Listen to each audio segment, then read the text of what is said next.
we have 6 over x plus 2x minus 1 times x minus 2 equal to 3.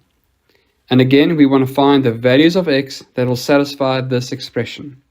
So first, I will multiply out these brackets. And that will lead to 6 over x plus 2x squared minus 3x minus 2 equal to 3. Next, I'll get rid of the denominator or this fraction. So I'll multiply every term with x.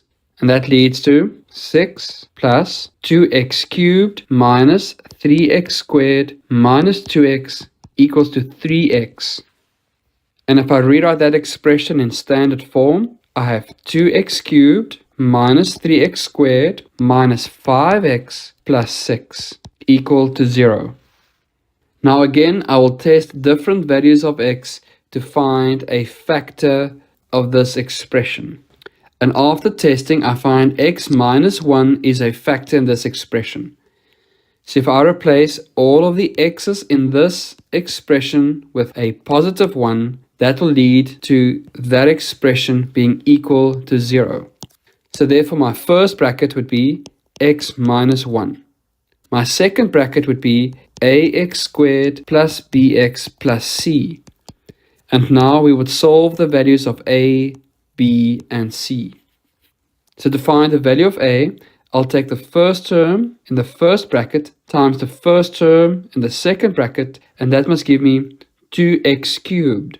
Therefore, a would be equal to 2. And to find the c value, the last term in the first bracket times the last term in the second bracket must be equal to positive 6. Therefore, c must be equal to negative 6. And again, I'll use a separate calculation for b. So to solve the value of b, I say x times bx would be bx squared, then negative 1 times 2x squared, that will be minus 2x squared, and that must be equal the squared term in our expression, which is negative 3x squared. So if I solve for b, I have b minus 2 is equals to negative 3. Therefore, b is equal to negative 1. That will lead to x minus 1 times 2x squared minus x minus 6 equal to 0. And again, I look if I can factorize the second bracket.